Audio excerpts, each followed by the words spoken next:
Welcome to my channel people. Author link will be on description, make sure to check it out. After the incident in the Hokage's office was cleared and Fugaku covered what actually happened by telling them that Bakurio was being childish and playing a prank on him, Bakurio decided to leave and go find Naruto and Sasuke to have the ramen he promised them. While on the way to their school to pick them up, he checked the last notification he received when he absorbed Zero Tails, bringing a frown to his face. You gained the mastery. Dark Chakra Transformation Level 1. The user can transform the negative emotions directed at him into Dark Chakra. Bakurio looked at the simple introduction and frowned as he finally understood why not all the people from the village hidden in the sky could use Dark Chakra. You must be the cause of those negative emotions in a person's heart, otherwise you won't be able to convert them into Dark Chakra. Meaning most of them would walk down the path of a criminal, and in the end, they would be hunted down by the other hidden villages, so they always have to be careful. I don't think the Zero Tails had this limitation, and if my guess is correct, this also applies for the one responsible for all these seeds of darkness, meaning he probably has incredible reserves of chakra. Even more than a tailed beast. Tch, how annoying. Bakurio's annoyance kept getting bigger and bigger as he started to gauge the strength of his stalker, but it quickly dissipated from his face as he arrived in front of the civilian school and saw that the students were just starting to leave, so he leaned beside the entrance as he observed how many parents came to pick their kids, and how those same kids kept pointing their fingers at him and whispering to their parents with sparkling eyes. This situation continued until Sasuke and Naruto came out, and the moment they saw him, they rushed at him, but he immediately stopped them by poking their heads and saying, "Let's go to Ichiraku Ramen and tell me what happened during my absence." We enrolled into. Sasuke and Naruto started rumbling about their time in school and how Sasuke become the top of his class while Naruto too wasn't that bad, since in this timeline, he has his parents, and Kushina will never let him be lazy. While listening to the two kids, someone suddenly stepped in front of them. Bakurio's mouth twitched a bit, seeing it was none other than Itachi, who said with a smile, "Hi there Bakurio-kun, it has been a while." Bakurio snorted at him and replied, "It was nice not seeing your stupid face, Itachi." Itachi's smile froze as his eyes started twitching a little bit. "Should I incinerate this annoying brat with Amaterasu right now?" thought Itachi, bringing a smirk to Bakurio's face. "Anyways, I'm taking Sasuke and Naruto with me. Big brother, I will be going with Bakurio, see you later," said Sasuke in excitement, not noticing that his brother was feeling betrayed right now, and Naruto also just waved at him before they followed Bakurio. Sigh. His friend comes and he forgets about his elder brother. Itachi had a helpless look on his face, but someone approached him with a smile and said, "You seem happy though." "In what world do I look happy, Shisui?" said Itachi with a pout, making Shisui chuckle a little bit while observing the fading back of Bakurio. Waiki was having some ramen with the kids and hearing about their life for the past few months. Bakurio was surprised when he was approached by none other than Shikamaru. "Oh, Shikamaru, how come you are here, and why did you skip classes today?" asked Naruto, and Shikamaru took advantage of this situation to sit beside him and started some small talk with him before he turned his attention to the kid sitting between Naruto and Sasuke and enjoying his ramen with a smile on his face, but when Shikamaru looked at his eyes, he felt like that smile was only an illusion. But he quickly shook away these thoughts and asked directly, "Bakurio, I heard from my father that you are very strong. How strong are you? Did you reach Jonin level like that genius Itachi Uchiha?" Bakurio glanced at the kid Shikamaru and smiled slightly before he said, "Maybe, why do you ask?" Shikamaru replied immediately as if his answer was long prepared, "Just Kuru." Just at this moment, a green shadow flashed behind Bakurio, and before anyone could react it reached Bakurio before it retreated back again.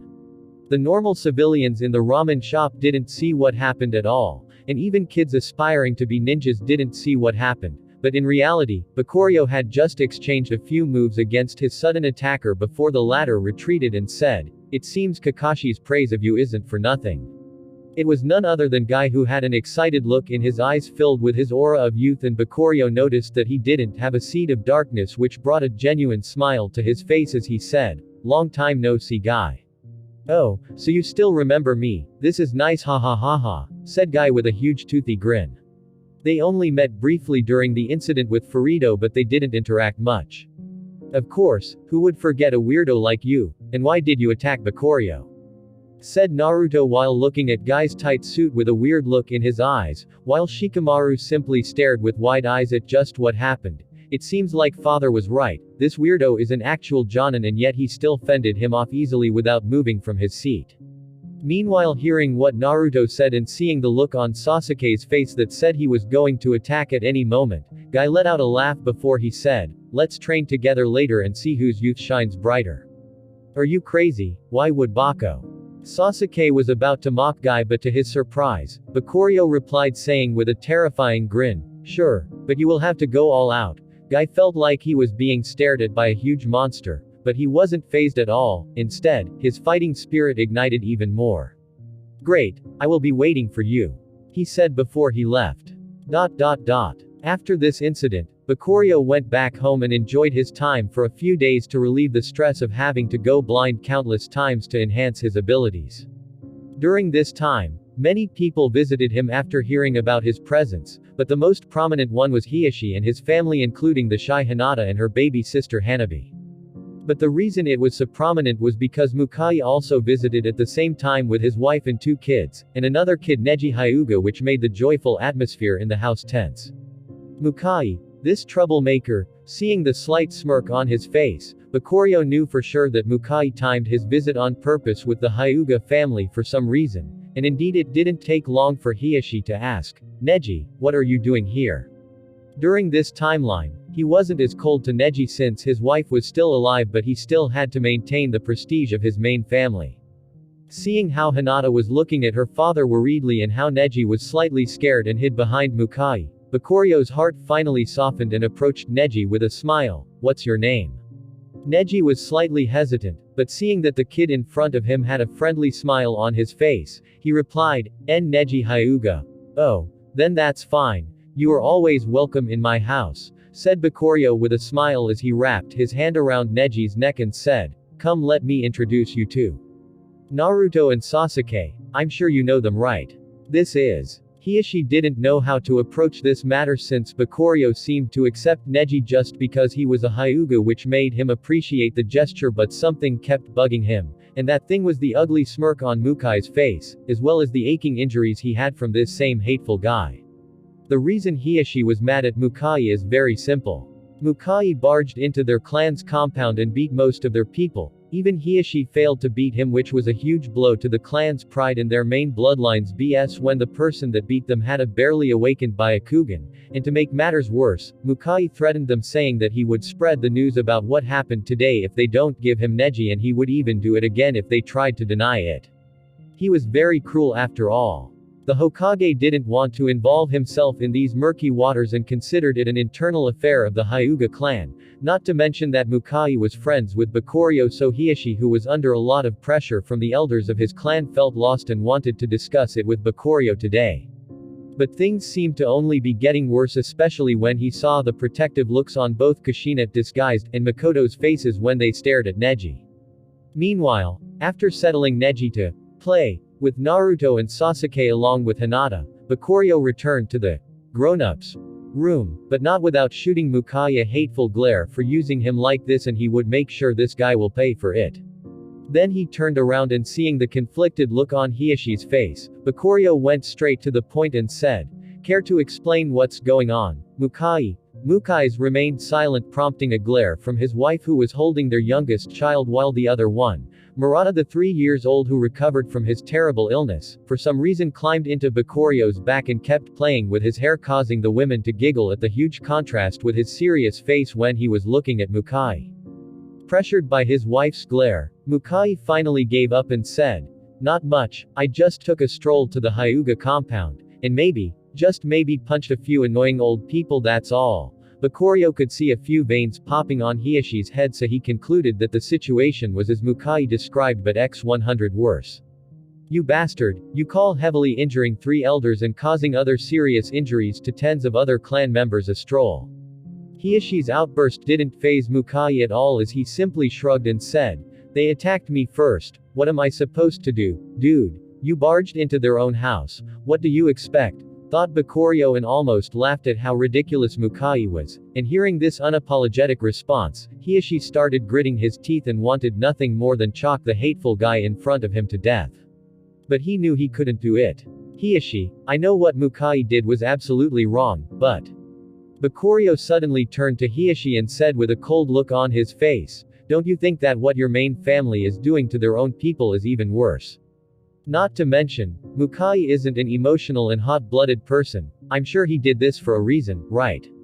Mukai was surprised, but a smile soon came to his face as he said, I knew playing dumb won't work with you around, little Monza hum. Mukai felt threatened for some reason when he was about to call Bakurio little monster, and it was none other than all the mothers in the room glaring daggers at him, including his wife, and he saw a small smirk on Bakurio's face making him realize, what a well-played trap, you damned monster, I shouldn't have messed with you.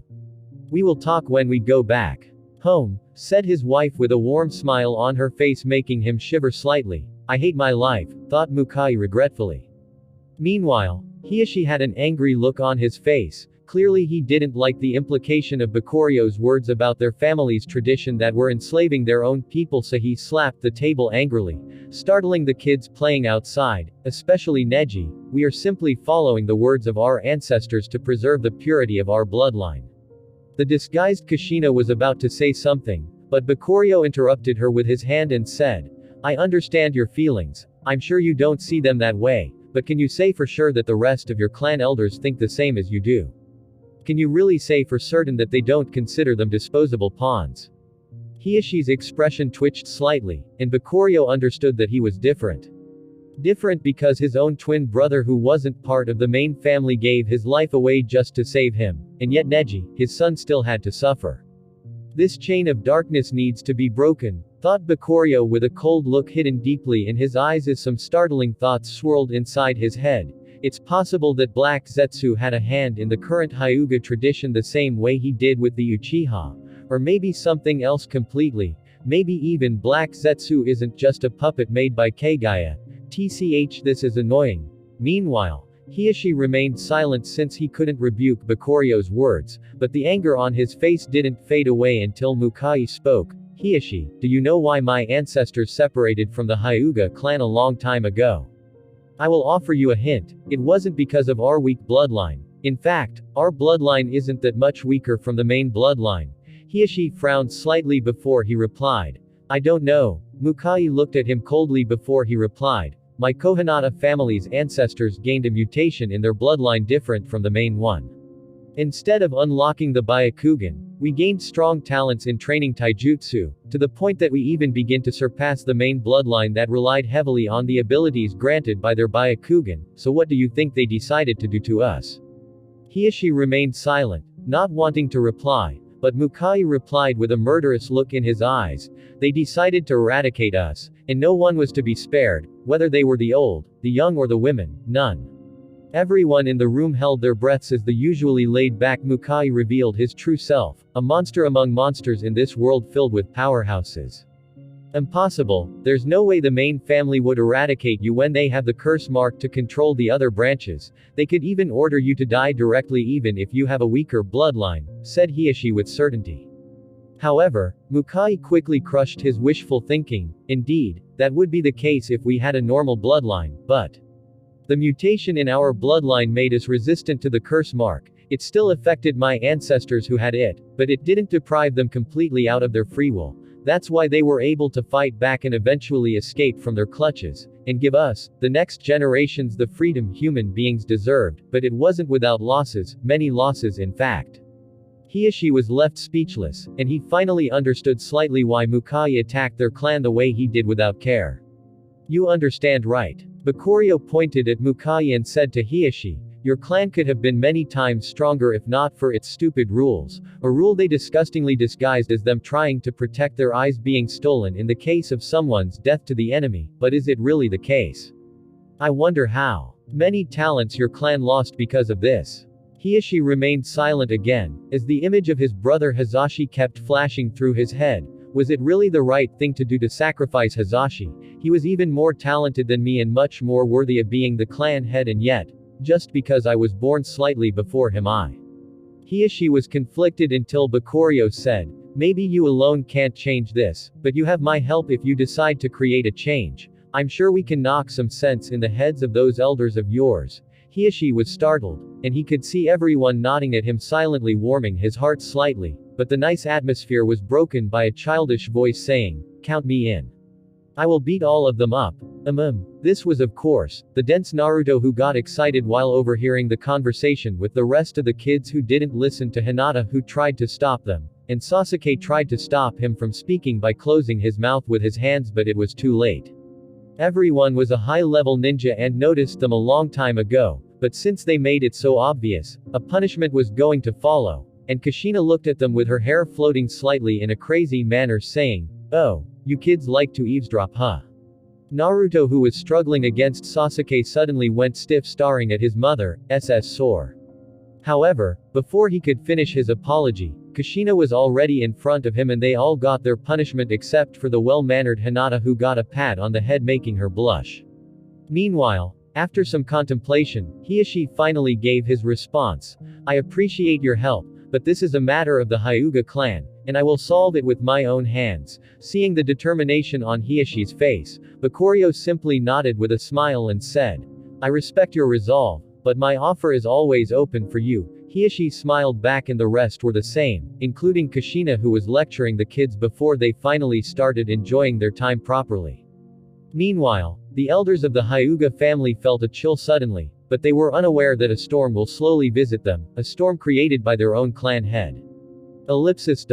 After everyone left and Bakurio was enjoying his time at home, Minato came back from who knows where along with an unexpected visitor. It was none other than Kakashi. "Oh, so Minato couldn't help it and told him about his revival in the end, huh?" thought Bakurio with a slight smile. He could clearly see that the heavy burden on Kakashi's heart became much more lighter. "Yo Minato, what's this annoying guy doing here?" asked Bakurio, making Minato sigh helplessly while Kakashi simply rubbed the back of his head, not knowing what to say, before he bowed deeply and said, "Thank you for reviving my teacher, and sorry for doubting you before." While Bakurio was away, Minato and Kakashi spent a lot of time together to catch up on what happened while he was dead, and he did his best to help him get out of his depression, especially since he wasn't shackled by his position as a Hokage. He also told him how Bakurio was able to retrieve his soul from the Death Reaper and eventually resurrected both him and Kushina, leaving Kakashi speechless. And indeed, this brought great changes to Kakashi, as well as hope that his friends could be revived just like his sensei. Hence his visit to Bakurio wasn't merely to apologize for his previous behavior, but also to make a request. "You don't have to thank me, I did it for my own purposes," said Bakurio with a smile. "I know, my teacher told me," replied Kakashi, bringing a genuinely surprised look to Bakurio's face as he stared at Minato with a look that said, "Did you really?" and the latter nodded calmly. "I didn't expect Minato would put down his pride and tell someone that he was my follower," thought Bakurio, remembering his transaction with Minato in what appeared to be a long time ago. After some small talk with Kakashi, the latter finally revealed his true intentions and said, "I have a request." Bakurio let out a sigh and directly said, "You want me to revive your two friends, right?" "Yes, I'm willing to do anything in exchange for this, please," said Kakashi with an intense determination in his eyes which made Bakurio fall into contemplation. It's always worth it to have another loyal follower, but this situation is troublesome. I can't tell him that his dearest friend killed his own teacher and his wife and caused a huge massacre by releasing the enraged Kurama inside the village, could I? Minato stared silently at Bakurio. Clearly his presence here meant that he also desired the same thing but simply didn't want to burden Bakurio with such a task after seeing what he had to go through to achieve it, and Bakurio could easily discern those feelings even without relying on his Jikaninki. Eventually, Bakurio looked at Kakashi and said, "I'll accept your request, but I will only revive Rin Nohara. Obito Uchiha will have to wait." Minato's eyes flickered slightly, while Kakashi couldn't hold back his doubt and asked, "Why can't you revive Obito as well?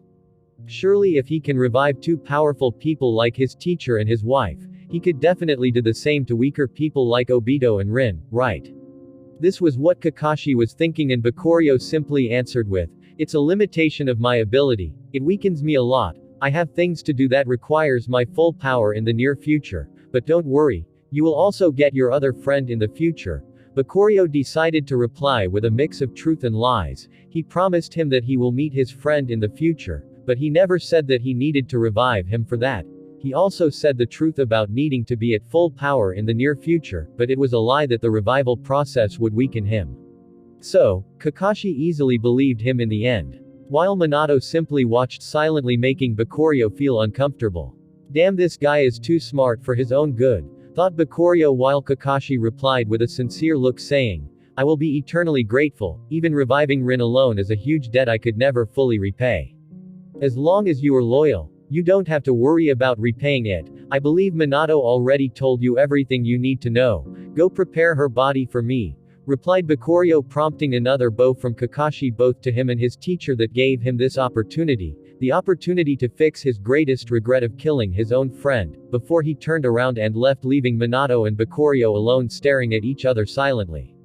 However, the silence didn't last long as Bakurio let out a sigh and said, Stop staring at me like that, it's annoying. Minato let out a fake laugh and said, Sorry about that, it just felt weird to me. Why did you lie to Kakashi?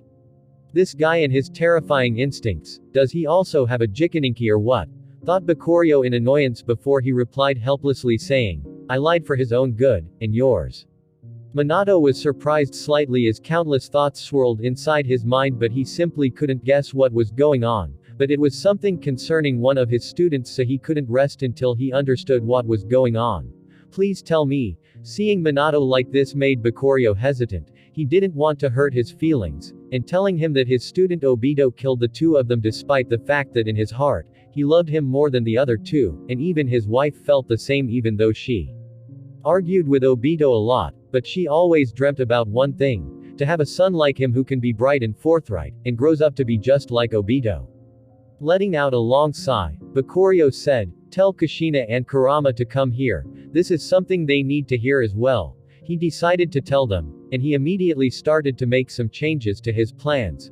Hopefully my guess is correct, thought Bakurio. Meanwhile, Minato's heart started to grow heavier hearing what Bakurio said, but he quickly left to call them while thinking, why did he need them present? Don't tell me. No, I should hear his explanation first. Finishing his thought, Minato quickened his footsteps.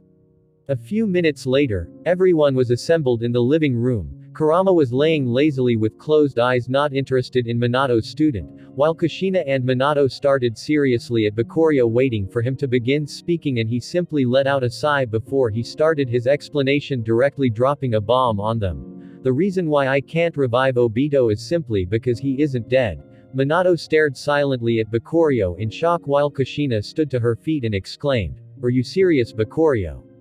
How can you be so sure? Where's he now? We need to find him. Kushina's face was filled with both surprise, shock, and delight at this news, and her doubts were only in the purpose of confirming them and hence confirming this wonderful news. But Bakurio immediately dropped a bucket of cold water on her enthusiasm as he said, It's true, however the matter isn't so simple, said Bakurio, and Minato caught the hint as he replied with a heavy look on his face and asked, Is this why you called Kurama here? Kushina thought that she realized what was going on and said, Bakurio, is Obito in trouble and you need Kurama's help? However, Bakurio simply shook his head, this time catching Kurama's interest as Bakurio said, Obito isn't in trouble. In his current state, it's more appropriate to call him trouble. What do you mean? Kushina's heart started to grow heavier as well as she finally realized that the situation felt more ominous than joyful. Bakurio didn't beat around the bush and directly told them the truth. Obito, known currently as Toby, he's the masked man that caused the incident that led to the death of the two of you 6 years ago, as well as many of Konoha's ninja and citizens. Kushina's face froze, and turned pale like a ghost as she dropped to her knees from the sheer shock she was feeling, while Minato's face twisted in a mixture of sorrow and pain as he asked hesitantly, Is this why you didn't tell us? Bakurio nodded silently, not knowing how to console them.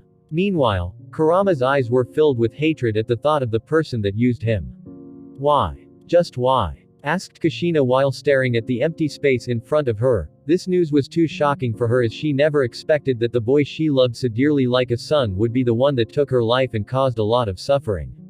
Only he can give you the answer, replied Bakurio, even though he knew the answer, but this was necessary for his next plans. And indeed, his words lit a spark on Minato's and Kushina's eyes, as they both asked with determination in their eyes, Where's he? Ellipsis.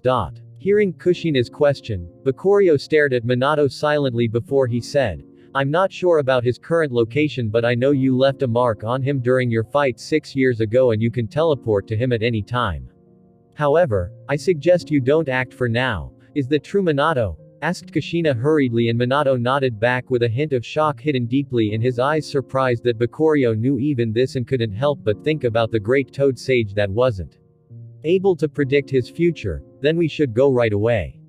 We can't let him stay like that, he must be in pain, said Kushina, but this time it was Minato who replied to her as he asked Bakurio, is there a reason you don't want us to meet him right now? Bakurio thought about it slightly before he responded, he's related to the Akatsuki, and their leader is quite the troublesome fellow, and so are the rest of their members. Wait until I make a few preparations, we shall leave after I solved Mukai's problem with the Hyuga clan. I don't want to leave any unknown danger behind. Kushina was relieved when she heard that this won't take too long, while Minato kept contemplating how could Bakurio think of the Hyuga clan as a hidden danger. The situation with Obito seems more complicated than I thought. It seems like Bakurio-kun didn't hide it from us for no reason. For the next few days, huge waves swept through the Hyuga clan when Hiashi claimed that he wanted to end the heartless tradition of their clan. But of course, he was met with incredible resistance from the members of the main family, and even his position as clan head was under serious threat, and only his good relation with the Hokage was helping him keep it for now. However, he received tremendous support from the enslaved branches. Sigh, I can't believe they wouldn't relent at all in this aspect. Do they really not care about the sacrifices the branch families do for the clan? Don't they care for Hazashi's sacrifice? Muttered Hiashi with a tired look on his face as he remembered his confrontation with the elders of his family. Flashback. I want to abolish the curse mark ritual from our clan, said Hiashi with a determined look on his face. Hiashi, are you crazy? You want to go against your ancestors' teaching, said one of the elders. Our clan was just humiliated by that filthy brat with tainted bloodline, and you want to further humiliate us by agreeing with him, said another elder. This time it was a woman. It must be because of that brat that returned to the village. Mukai was probably only following his orders. The Uchiha clan must be trying to weaken our clan. Is this why the Hokages is supporting you? Now everything makes sense, said an elder who thought he was wise, forcing Hiashi to cut them off. Stop talking such nonsense. How could you doubt my loyalty to the clan? And if anyone hears what you are saying about the Hokage, you will only lose us favor with him. So what? You want us to let them meddle into our matters and not react? Plus, are you an idiot? How are you going to remove the curse marks? Do you want to kill all of the branch family's members? Is this your great solution to free them? Hiashi's face darkened. Of course he knew about the curse being impossible to remove, and the only way it dissipate is if their host dies. What he wanted is to treat them as humans, not as disposable pawns, and allow the next generations to live free from these chains, but it appears that these disgusting elders will only keep playing dumb, and they even started blaming the Uchiha. This is harder than I thought Hiashi, and if Bakurio was here, he would have noticed that all of these elders had seeds of darkness, and they were slowly manipulating their emotions to get more and more aggressive and lose their rationality and come up with crazy ideas like blaming the Uchiha. Even Hiashi had one, and it was slowly manipulating him to give up like the whispers of a devil. End of flashback. While Hiashi was deep in thought, someone entered his room with a smirk on his face. What are you doing here, you bastard? Asked Hiashi with an annoyed look on his face when he saw that his sudden visitor was Mukai. Can't I just visit my dear friend? You know they say friendship is born from fighting, said Mukai with his usual annoying smirk before his gaze landed on a bottle of sake in front of Hiashi, and his eyes lit up as he picked it up and took a few mouthfuls before he let out a satisfied sigh. Ah, the Hyuga really know how to enjoy themselves. That's a limited edition sake from the land of iron. You better be ready to pay the price for it, said Hiashi with a serious look on his face, causing Mukai to pause and say with a pout, why are you being so stingy? But Hiashi simply kept glaring at him with the same serious face, and Mukai finally let out a sigh and said with a grin, fine, you can put the tab on Bakurio Uchiha. Hiashi chuckled slightly before he said, he's going to kill you for that. But Mukai simply took another mouthful before he said, ah, if only these annoying flies didn't ruin it for me. I would have died happily for this. Hiashi's eyes narrowed suddenly as he turned to the door and said, what are you doing here? Surprisingly, his office was surrounded by the elders of his family. Hiashi, how dare you collude with an outsider to try to take down our glorious clan? Prepare yourself to get punished. It seems like you rotten people made up your minds, replied Mukai with a smirk before Hiashi could respond, making the latter speechless since he didn't understand what he meant. You intruder will also be punished for trespassing into our clan, said one of the elders while Hiashi turned his attention to Mukai and finally felt like his presence here wasn't a coincidence and asked while slowly standing up, what's going on here?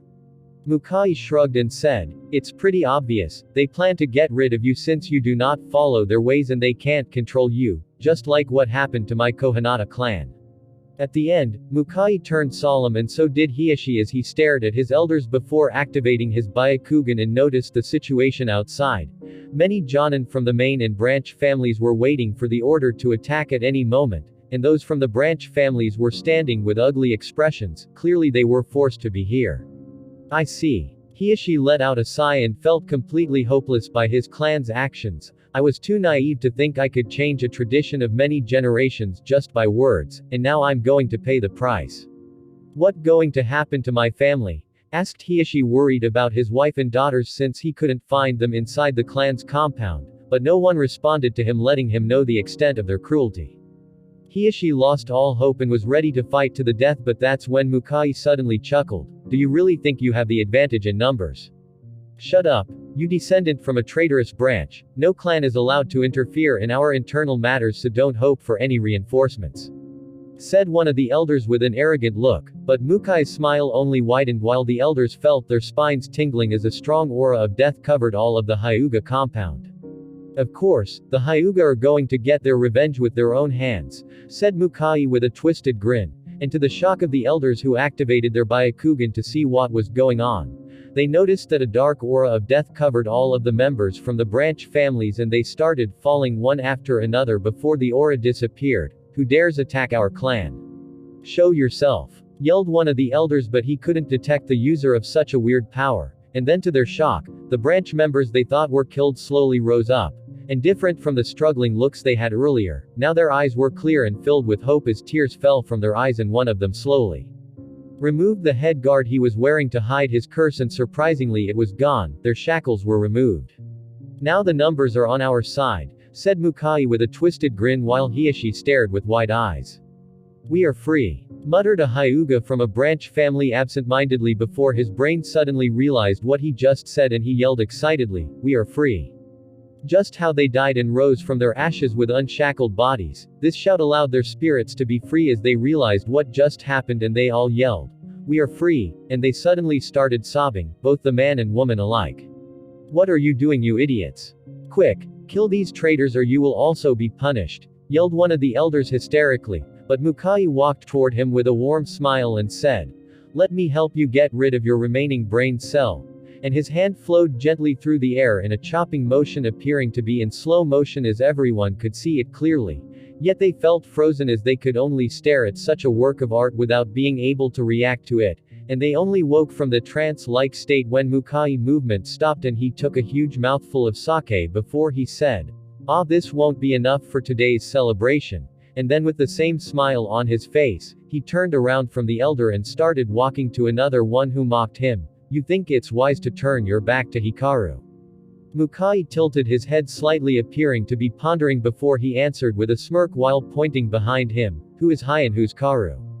What? That elder was about to ask if Mukai was drunk or something to ask such a stupid question, but then the whole scene turned eerily quiet as a red slit slowly appeared on that elder Hikaru, starting from the top of his head, all the way to his crotch area before he suddenly split into two halves and his blood splattered everywhere.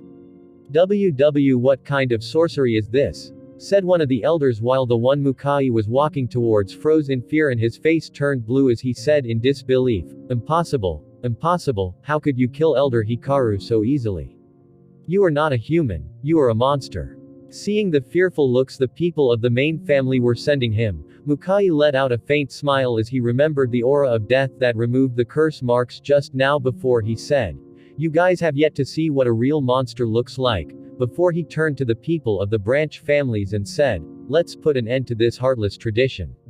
Yes. yelled everyone before Mukai smiled evilly and a scene of carnage unfolded as he got rid of anyone that opposed their plan to change the Hyuga clan. But just after he killed the last rotten elder, Hiashi suddenly stopped him and stood in front of everyone as he yelled, "Enough everyone, the innocent shouldn't be harmed, but the people from the branch families didn't take too kindly to this, why should we show mercy to the main family when they showed us none? Yes, why should we?" yelled someone else and was ready to attack again, which made Hiashi's expression sink, but suddenly a loud voice echoed as many ninjas surrounded everyone and they were led by Fugaku himself. "Everyone, please cease your aggression," said Fugaku as he walked and stood in front of Hiashi and the rest of the Hyuga clan with his stoic face. At the meantime, he noticed the chopped up bodies and Mukai, who was lamenting the fact that his delicious steak was finished and couldn't help but frown. "These guys are crazy." He was referring to Mukai and Bakurio. "Lord Hokage, how can we stop when we had to live as slaves for most of our lives?" replied one person who wasn't satisfied, and Fugaku immediately replied, "Believe me, no one understands the feeling of being helpless in their own home more than my Uchiha clan," said Fugaku with a sigh, causing people to relax a little since they understood how tragic the history of the Uchiha clan is. Seeing that they were listening to him, Fugaku continued and said, "But someone else here understands your suffering very well, and it's none other than Hiashi. I'm sure you people know about what he regrets the most, and that is what drove him to try change this clan's wicked tradition and almost lost his life for it if not for Mukai and the one that saved you from your curse marks." "That's right, who removed our curse marks," muttered a teenage woman with a grateful look in her eyes, and the sentiment was shared by all of the branch family's members. "I can't tell you the identity of the one that helped you, but he's a member of Konoha, and he wishes if you could give Hiashi a chance to lead you properly," said Fugaku with a heartfelt look. "Lord Hiashi didn't mistreat us unlike those elders," muttered someone. "Indeed, we can accept it if it's Hiashi, but we want justice on all those who used their authority against us." Fugaku hinted at Hiashi to take the lead, and the absent-minded Hiashi finally woke up and walked forward as he started to calm down the situation and promise them a better life, an equal life. "That kid really likes to play with fire," thought Fugaku while letting out a sigh of relief seeing that the situation was back under control. What Fugaku didn't know was that Bakurio was using Jikaninki to influence these people, otherwise, no one would have accepted the situation so easily. Flashback: after Bakurio finished his talk with Minato and Kushina, he called Mukai over and told him to keep an eye on the situation in the Hyuga clan and to follow the plan he had for them before he went to Fugaku and told him about his ability to remove their curse marks and the possibility of them rioting, so he needed him to support Hiashi at that time. Of course, it was under Bakurio's orders to get rid of those rotten elders, especially when he sensed the seeds of darkness inside of them were being very active and he knew they were beyond saving. "I will destroy those seeds soon," thought Bakurio as he waited patiently for the elders to lose their patience with Hiashi, and it didn't take long for it to happen. End of flashback. This brought us to today as Bakurio, knowing that the only way to remove the Hyuga's curse mark was through death, he used his max level Yomi no Kuni to trick those marks into thinking that the Hyuga members were dead, and it worked. The rest was a simple cleaning up which Mukai handled perfectly. "Father!" yelled Hinata from the crowd as she rushed to her father, and he was happily surprised to find that his family was fine, and his wife told him that it was none other than Kakashi who saved them after they were captured. "I'm glad. I should thank Kakashi later," said Hiashi before he thought. Although why did he know about their capture? Was it Fugaku that told him? Or was it? Hiashi's eyes couldn't help but turn to Mukai, who somehow disappeared at this crucial moment. If only he knew that he was ransacking their clan's storage for their good sake. "I will ask Fugaku later. I'm sure a clan meeting would be held soon," concluded Hiashi as he continued to stabilize the situation of his clan.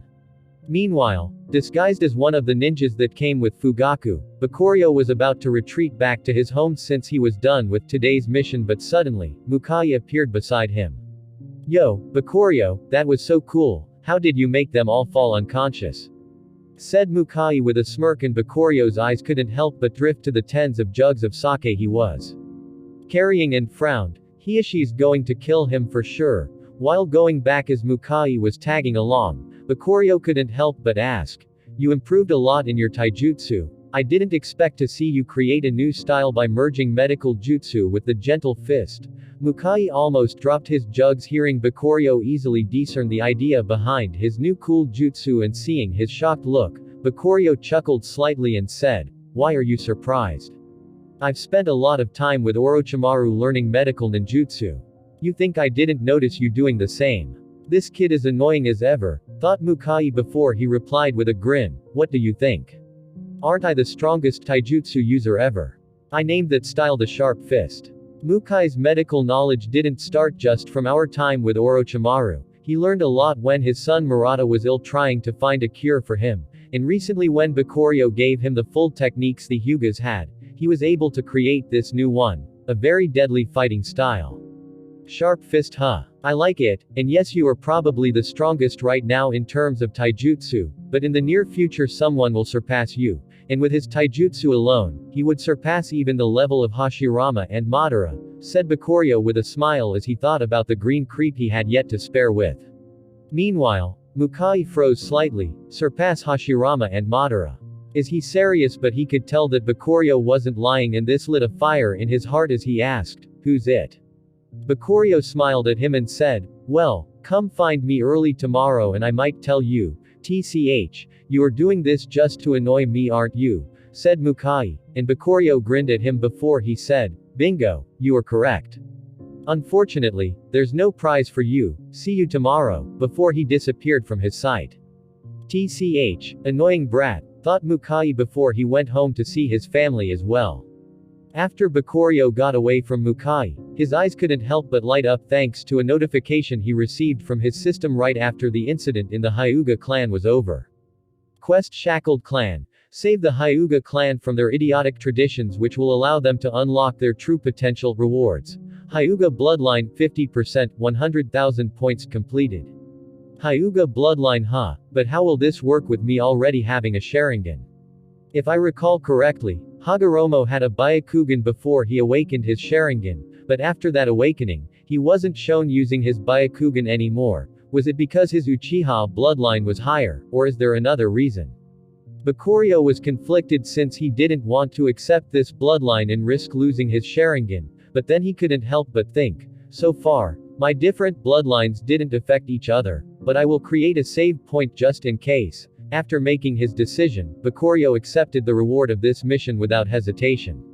Congratulations, you received Hyuga Bloodline 50% and 100,000 points. After this notification appeared, both of his eyes and the nerves that led to his brain started burning as if they were thrown into a pool of lava, and they appeared to be about to melt at any moment, but he could only grit his teeth as he endured the intense pain. After what felt like ages and his whole body was drenched in sweat, he finally opened his eyes again and he felt disoriented slightly, and after staring into a mirror, to his surprise he found that his originally pitch-black eyes transformed into the white pupilless eyes of the Hyuga clan. What's going on? Thought Bakurio as he opened the system's interface and found that he still had his Sharingan abilities, which allowed him to let out a sigh of relief, but he gained a new ability as well. All-Seeing. Eye Level 1. Grant the user a 359 degrees field of vision, as well as empowers their genjutsu and can see through obstacles and observe chakra in a certain range. Current range. 10 meters. I actually got the Byakugan's abilities.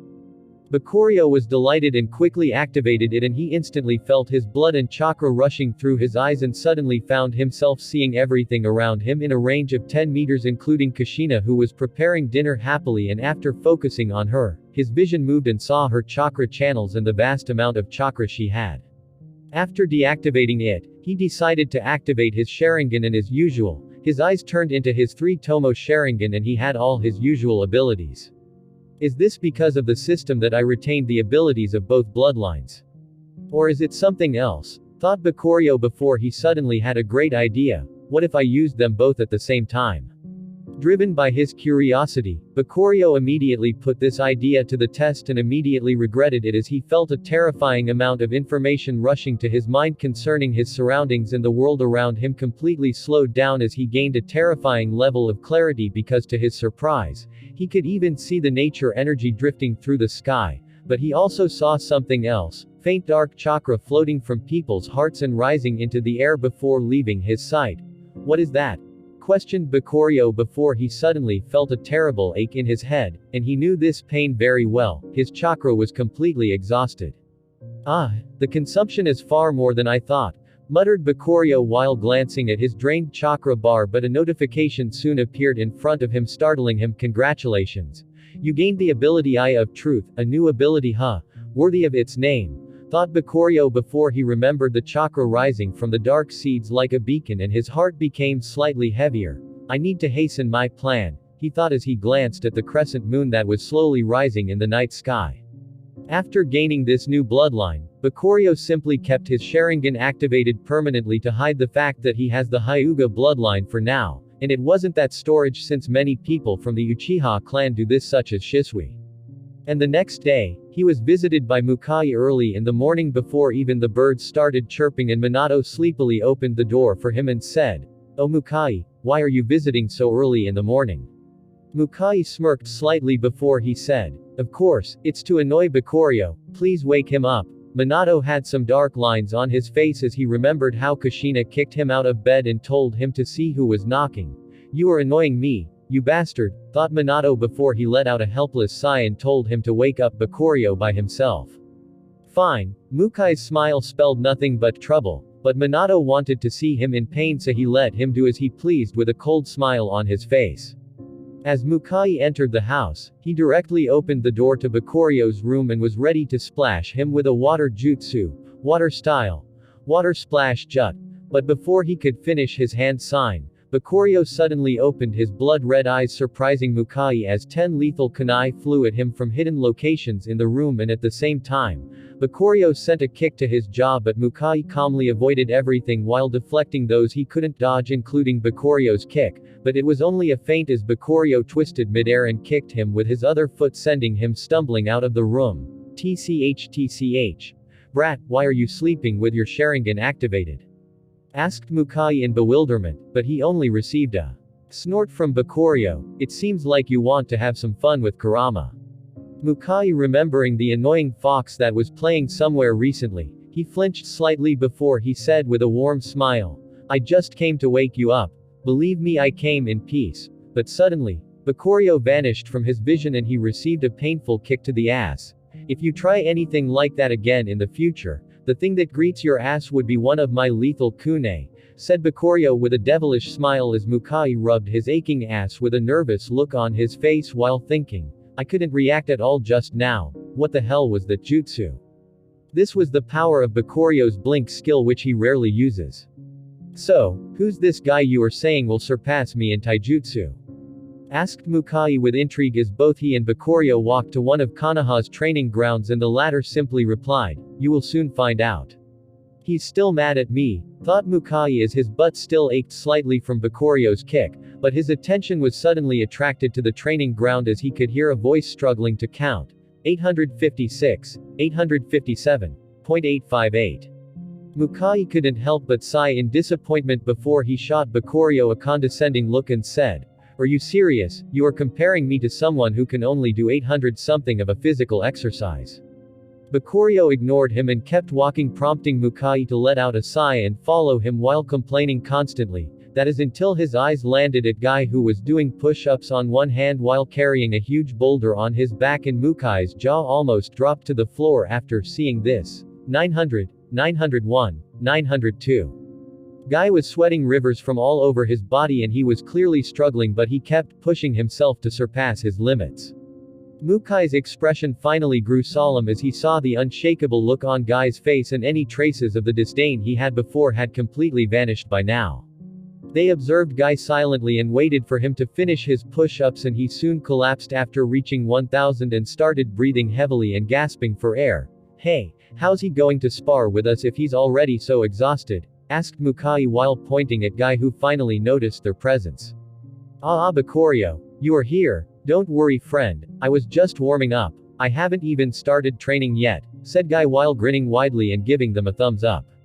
Indeed, stupid people have stupid people recovery, muttered the speechless Mukai while Bakurio approached Guy and gave him a simple stamina recovery potion. "Here, drink this, it will help you recover faster." Okay, said Guy without doubting Bakurio and quickly drank the potion in one mouthful. Isn't he a little bit too trusting, especially from such a suspicious-looking person, thought Mukai, but Bakurio somehow felt it and he ended up receiving another kick for it. Meanwhile, Guy, who had just drank the potion, suddenly felt his tired body slowly filling up with energy again and recovering from its fatigue at an incredible speed. "Oh, this potion is amazing, where can I buy it from?" asked Guy, and Bakurio simply smiled and said, "You can't buy it from anywhere, it was hard to come by, even for me, now I feel bad for taking it," said Guy, but Bakurio simply chuckled at him and responded, "Don't worry about it, anyways, this here is my annoying friend Mukai Kohinata." "Mukai, this is Might Guy." After introducing them to each other, Bakurio quickly said, "So, what do you think about having a spar?" "I've been waiting for it for the past few days," replied Guy with an excited look as Bakurio quickly checked his attributes that were greatly enhanced from his training the past few months and the influence of nature energy.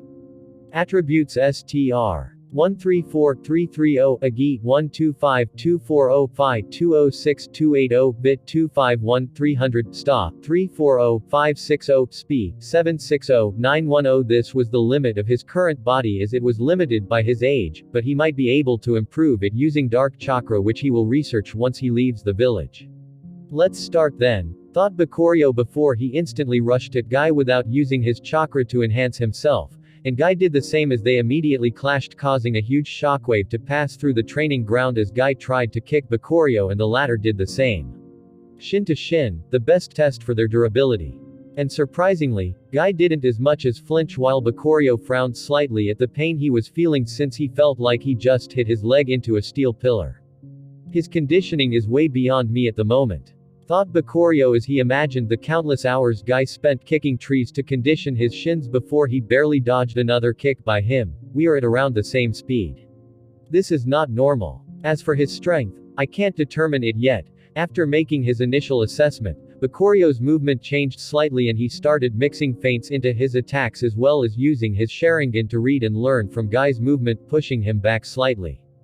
"Amazing, he's just a kid yet he's so skilled and strong. In terms of skills he's even better than me, even if he doesn't use his Sharingan," thought Guy before he started pressuring Bakurio slowly by increasing his strength and speed slowly until Bakurio suddenly disengaged from him and said, "Guy, stop holding back, I want to face you using your true strength." Mukai could see the annoyance in Bakurio's face and he couldn't help but think, is Guy holding back that much for Bakurio to feel insulted? And soon he saw as Guy rubbed the back of his head and said with a grin, "Fine, you deserve me." Going slightly serious. Then, to Mukai's surprise, Guy suddenly lowered his orange leg warmers and took a strip of weights from each leg. He's actually wearing weights, they're probably not that heavy since he even trained with them earlier, thought Mukai, but his jaw soon hit the floor as Guy threw away the weights and they caused a huge depression on the ground as dirt and sand rose in the air. "Okay, you are definitely crazy," said Mukai in disbelief while Bakurio's face darkened slightly before he smiled. "Now this is more like it. Are you ready, Bakurio-kun?" "This time I'm not going to hold back," said Guy with a grin, and Bakurio smiled at him and said, "Bring it on." Guy nodded before he suddenly vanished into thin air as Mukai widened his eyes and saw Bakurio ducking and barely dodging a kick that sent a huge shockwave that shook the trees in the distance. His agility is definitely at least twice mine if not more, thought Bakurio, but Guy didn't give him the time to think and kept attacking him from every possible direction, and Bakurio could only either dodge or block and get sent flying with soreness all over his arms. "The difference in attributes is overwhelming, but I can't lose just like that." Bakurio's eyes sharpened, and Guy, who was shocked inside his heart by not being able to land a finishing blow until now, noticed this as his fighting spirit burned even brighter with the fire of his youth as he rushed at Bakurio and tried to front kick him in the face with his right leg. This was just a feint and he was ready to send another attack right away if Bakurio dodges. However, this time Bakurio used his incredible reaction speed and waited at the very last moment to tilt his to the side, but his face was still grazed by the kick, causing his skin to almost get ripped off, and it barely held on because of his high fi. At the same time, he used this opportunity as Guy was still dragged by his momentum and feinted a punch which made Guy raise his guard and divert his attention from his real target, the leg he was standing on. Bakurio sent a vicious kick at the lower part of Guy's leg, causing him to fall face first into the floor and eat dirt, while Bakurio kept holding the right side of his face that was red like a tomato. After standing up, Guy and Mukai kept staring at Bakurio, astonished by how vicious he can be to himself and his opponents, and they felt a slight fear at the thought of facing him as an enemy while he's using his true power. This is the worst kind of enemy anyone could get. I really hate this annoying kid, muttered Mukai, but the grin on his face said otherwise. After staying shocked for a while, Guy's eyes suddenly lit up before he gave Bakurio the thumbs up and said, "Amazing, this is the spirit, to find a way to take down the strong." That attack was risky but well calculated. Bakurio glared at him with a look that said, "Are you calling me weak?" While Mukai chuckled slightly and said, "Well, while Bakurio heals his ugly face, how about we have a spar?" "Sure," said Guy with a grin, and Mukai's careless smile soon turned evil. "Let's start then. No chakra allowed for now." "Okay," replied Guy as he positioned himself to attack, but Mukai simply took a mouthful of his drink and approached him with a relaxed smile on his face, appearing to be completely unbothered by his opponent's possible actions. However, Guy wasn't offended by it because all of his senses were screaming at him to be careful, but he wasn't afraid. Instead, it only fueled his desire to fight and test himself, as he found himself a good challenge. "Ha!" yelled Guy as he attacked with a very fast and destructive spinning kick, but Mukai calmly ducked to avoid it and punched him away with his free hand that wasn't holding the jug, as he said, "Too much wasted movements." "Ah," muttered Guy as he stood up while clutching his aching chest where he got punched before he attacked again. Yet no matter how much he attacked, Mukai effortlessly evaded his attacks and counterattacked every time. This was the impact of skill when the physical attributes are similar. Mukai was intentionally using the same speed and power as Guy, yet he was easily beating him back and forth with one hand while smiling smugly at Bakurio from time to time, which annoyed the latter to no end. "Enough," said Bakurio, who was healing his face before he said, "Use chakra, and Guy, please don't hold back and beat this bastard. I'm sure he won't hold back and will keep tormenting you." Guy and Mukai slowly retreated from each other, and the former said with respect, "You are the best taijutsu user I have ever encountered, but you better start taking me seriously, otherwise you will suffer." Guy's eyes were shining in anticipation of the true beginning of their fight. Mukai smirked at him and took another mouthful of his drink as he said, "Oh really? Please show me what you've got." "Fine," said Guy before he suddenly paused eerily and crossed his arms in front of his chest and said, "First gate, the gate of opening." Nothing seemed to change about Guy, but Mukai's smug look suddenly froze as he felt that something was going on when he saw Bakurio, who had his Sharingan activated, was showing an intrigued look, so he quickly activated his Byakugan. The moment he did, he noticed that a tenketsu in Guy's brain, the right hemisphere to be specific, was opened, which was an extremely dangerous thing to do, and Guy's chakra began moving more rapidly throughout their body, and it also stimulated their physical energy. Opening this gate allows the user to remove their brain limiters. These limiters usually prevent humans from using their full potential so that they don't end up hurting themselves, but now Guy was slowly getting rid of them, and he was about to show the world the terrors he could cause. "Don't tell me, this is that legendary technique. Is this guy crazy?" muttered Mukai with a questioning look at Bakurio, who simply kept watching with intrigue as his Sharingans revolved silently. "This bastard. I finally understand why he wanted to spare with this guy. How dirty," thought Mukai before he refocused his attention on Guy that said, "The second gate, the gate of healing." Again, nothing seemed to change around Guy, but through their dojutsu, they could see that the tenketsu in the left hemisphere of his brain was opened. This gate allows the user to regenerate much more rapidly, and increase their strength slightly. The third gate, the gate of life. This one, located on the spinal cord, made Guy's skin turn red. It was the first greatest empowerment to Guy, as the sheer force of the chakra that was gushing from his body created a buffer zone around him as his eyes slowly turned white. This one allows him to use the full 100% of his body's potential. "Oi oi, is this guy for real? He's gonna get us both hurt at this rate?" asked Mukai, who started to get a twisted smile on his face, a smile of pure excitement and thrill. And Guy wasn't done yet. The fourth gate, the gate of pain. This gate, located also in the spinal cord, was the first step for going beyond the limits, as it helps the user suppress their feeling of pain and allows him to reach 200% of his speed. The fifth gate, the gate of limit. This gate, located in the abdomen, creates a blue hue around the user and allows him to use 200% of their strength. By this point, Guy's surrounding was chaotic as the chakra gushing and swirling around his body caused even the ground he was standing on to crack as his hair stood up and stared at Mukai. "Here I come." Bakurio watched as for the first time, Mukai actually threw him his bottle of sake while saying with a cold look, "Hold this for me." Just as Bakurio held the bottle, the two monsters in front of him clashed.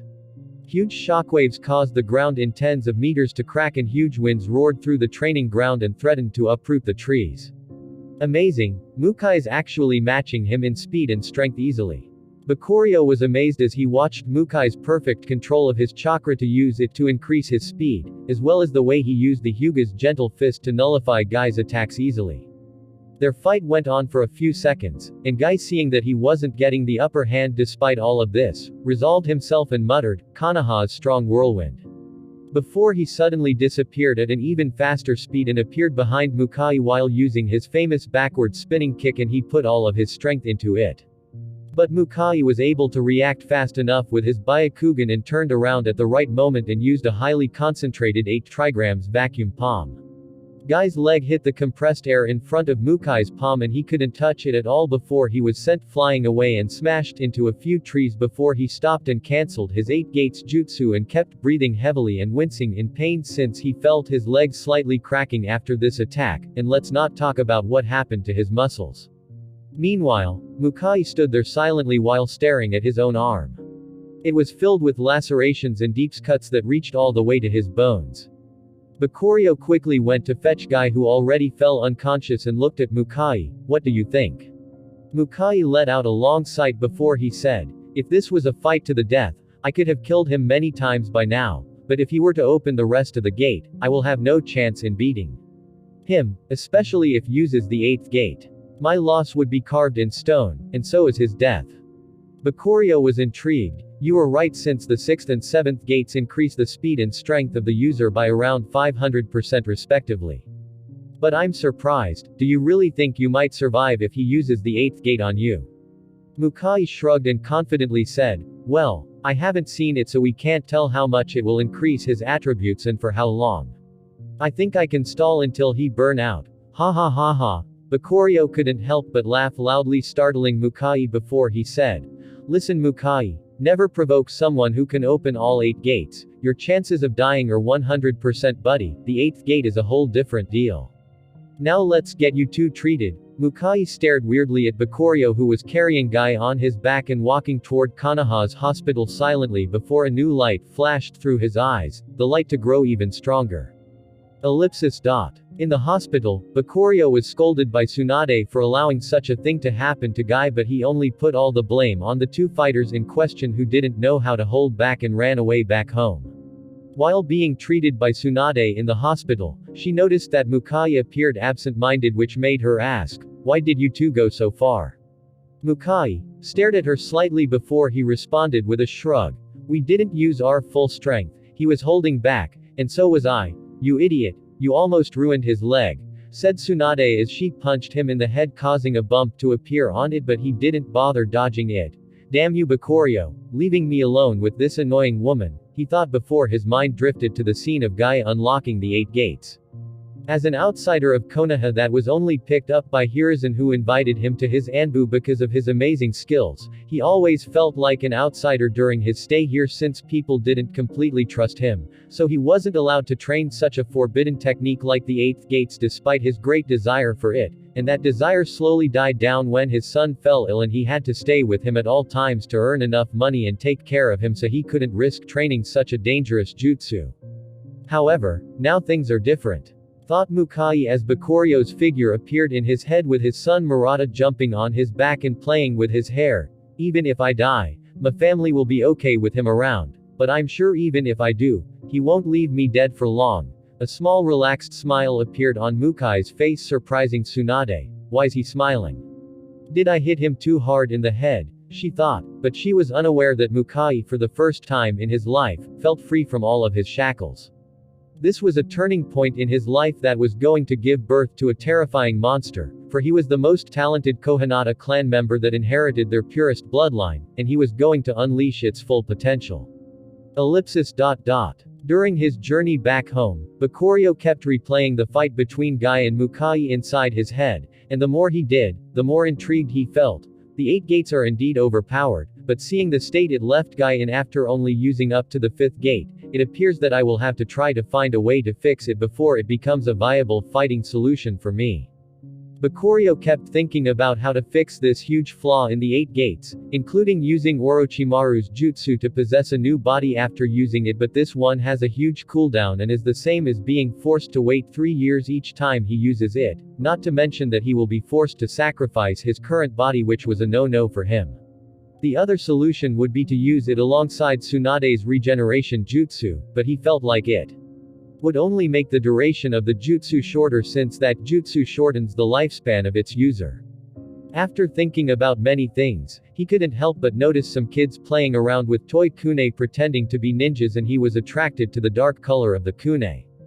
Dark chakra allows the user to surpass their normal body's potential. If I can master it, it might make up for the flaw of the 8 gates, but this means I will have to fix its own flaw. Bakurio felt like this was the best solution for now, and it might work, so he decided to start his research as soon as possible. Meanwhile, at the land of sound inside a hidden cave, Kabuto kept absorbing all of the knowledge Orochimaru taught him, and the latter was left speechless by Kabuto's talent. Orochimaru found that he was a prodigy just like he used to be, and unlike his usual pawns, for the first time he found someone that could carry on his legacy. Although he wasn't planning to die at any time in the near future. Orochimaru-sama, Experiment 403 ended in failure after testing the new solution to stabilize the bloodline. The reaction between Bakurio's blood and the sample he gave us from Hashirama's blood failed again, but this time they begin merging slightly before Hashirama's bloodline destroyed Bakurio's. Experiment 404. After adding, Kabuto kept explaining the results of each experiment one after the other, and Orochimaru couldn't help but wonder, just what in the hell are we creating for it to be this hard? He was used to experimenting on all kinds of bloodlines, including rare ones such as Kimimara's, yet he still instinctively felt like they were trying to create something terrifying. And it excited him greatly. Kabuto frowned slightly at Orochimaru's crazed look, but he was used to it, so he ended up ignoring it and said, "Currently, our best result is only at a synchronization rate of 11%. The reason they were finding it hard to merge the two was because of Bakurio's other bloodlines interfering, and now with the addition of the Hyuga bloodline, it was going to make their lives even more miserable." "What do you think is the reason for this?" asked Orochimaru, trying to test Kabuto, and latter pondered for a bit and said, "Bakurio-kun has a very unique bloodline that is different from a pure Uchiha bloodline, and it contains many attributes. Just the fact that they are coexisting normally in his body is a miracle. I think we will need to identify each attribute and try to study them individually first before we try merging everything together and add Hashirama's to the mix." Orochimaru's eyes lit up slightly and he asked with a twisted grin, "And how do you think we are going to find those out?" "If I had my previous lab, there's a chance to do this since I collected many data in it. But unfortunately, I had to destroy it during my escape." Orochimaru's heart ached slightly as he recalled his great escape from Konoha, but Kabuto's voice cut him off from his daydreaming as he said, "I think we should ask Bakurio directly and see what he knows. He probably knows his body better than us after all." Orochimaru's eyes flashed slightly as those bloodline research papers Bakurio gave him came to his mind, and he felt like this was a good idea, so he nodded at Kabuto, and the latter took out the communication device Bakurio left him and started injecting his chakra into it. Of course, Bakurio would never leave a communication device to a creep like Orochimaru, so he left it with Kabuto. Back at Konoha, Bakurio was surprised by Kabuto calling him, but he still picked up his communication device and listened to him. "Hi Bakurio-kun, how are you doing?" Bakurio chatted with Kabuto for a little as the latter asked about the situation in Konoha and how Nono was doing, and Bakurio told him that she was doing fine as she went back to her job in the orphan, which made him happy. After that they started talking about business as Kabuto said, "We reached a bottleneck in the bloodline research despite the research you provided us. Can you help clarify a few things? It might help us greatly. That snake is really useless," muttered Bakurio, and Orochimaru clearly heard this as he took the communication device from Kabuto with a sick smile and said, Thank you for the compliment, Bakurio-kun. Bakurio's face darkened slightly. Yo, white creep, what do you want to know? Kabuto chuckled slightly after seeing the look on Orochimaru's face, but he immediately shut up after he was glared at as Orochimaru started explaining the situation to Bakurio and finished by saying, so do you have any idea what the elements in your bloodline are? Bakurio pondered slightly before he opened his status and said, well, they should be Uchiha, Shadow, and Akamichi bloodline. After pausing for a while, Bakurio said, I also have a Hyuga bloodline. I will have to send you a new sample of my blood. Orochimaru's jaw almost dropped to the floor when he heard this, as he thought, why are you making our lives miserable when you can integrate so many bloodlines? But he would never guess that it was a terrifying system that achieved this. After Bakurio gave Orochimaru a description of the bloodlines he had, they easily collected 3 samples from the ones in Konoha, but the Shadow bloodline was slightly tricky since it was quite rare. But Orochimaru already started sending his pawns to locate if anyone has it. The next few days, Bakurio focused on training his various abilities, and he was surprised by how many quests he found completed after he checked his quests and status windows. Each type of mastery gave him amazing rewards. Learning medical arts under Tsunade and Orochimaru allowed him to raise his medical arts quickly, and he received Big Health Potion X10, and the 2 items, Life Necklace and Critical Lenses, as his medical art reached the levels 10, 25, and 50 respectively. The Big Health Potion was something different than his usual health potion drops, as they allowed him to regenerate 50% of his health over a period of 10 seconds, while normal health potions only restore 10% over a period of 60 seconds, and yet those normal ones were so rare that he keeps them stashed in his inventory in case of emergencies, and all in all he had 11 after all the leveling up he did during his time with Jiraiya, and now he got 10 of better quality ones directly. As for the life necklace, it granted him 5% life steal when he hits a target from close combat, so things like ninjutsu won't work with it, but it was still a heavenly treasure that increased the horizon of his fighting abilities. Just imagine guy wearing this necklace. It might even be enough to nullify the shortcomings of the 8 Gates Jutsu, which Bakurio was also training and had found some good success in it. Probably thanks to his Greatmaster body talent as well as his Tenketsu release ability, which grants him better control over his Tenketsu. As for the critical lenses, they were a special item that grants him the chance to deal critical damage by showing him certain flaws in his enemy's structure, and he has to strike them the moment they appear, resulting in a critical strike that deals double the damage. However, it only has a 1% chance of appearing for each time he's about to attack. Other than these, he also completed some quests from his mastery of sealing arts, which he wasn't so focused on training at the moment despite having talent in them, as his plate was already full with plenty of things to do. He mainly got 10 cleanse potions and 20 attribute points from his sealing arts, reaching levels 10 and 25 respectively. This cleanse potion allows him to dispel most negative statues such as binding, curses, seals etc. It even worked on the dark seed, although it only made it go from an active state into a passive state and didn't destroy it completely, but it was a testament to the effectiveness of this potion, since previously, he had to strain his normal Jikaninki to suppress the dark seed. Other than that, he gained an additional 40 attribute points after receiving the Hyuga bloodline and completing a related quest, Quest New Blood 2, gained 4 different bloodlines of purity more than 20%. Reward: 40 attributes points, but his rewards didn't end here, as he also got 2 new skills, Dark Rain and Void Slash, from his throwing art reaching level 75 and swordsmanship reaching level 75 respectively. Dark Rain, just as its name suggests, is an active skill that allows him to throw any projectile into the air and it would make it multiply while granting it corrosive properties. Number of multiplications and strength of the corrosive properties increases with level before they start falling down, making them a literal rain of death. Meanwhile, the Void Slash was a special attack that allowed him to attack any target with his sword in a range of 5 meters. The range increases through leveling up the skill, and it has defense penetration properties, making it perfect against both tanky opponents as well as sneaky ones. And finally, he received the ability, Nature's Blessing, from completing the meditation-related quest, Quest Meditation 4. Reach level 75 in your meditation. Reward: 3,000 points, Nature's Blessing. This blessing grants him increased affinity to natural beings and animals and even doubled the speed at which he can absorb nature's energy. This will become handy very soon. Thought Bakurio when suddenly he heard Kushina calling him, Bakurio-kun, you have a visitor, Who could it be? He thought as he left his room and went to see his sudden visitor, but then he saw that it was none other than Kakashi. Oh, Kakashi, did you finally get everything ready?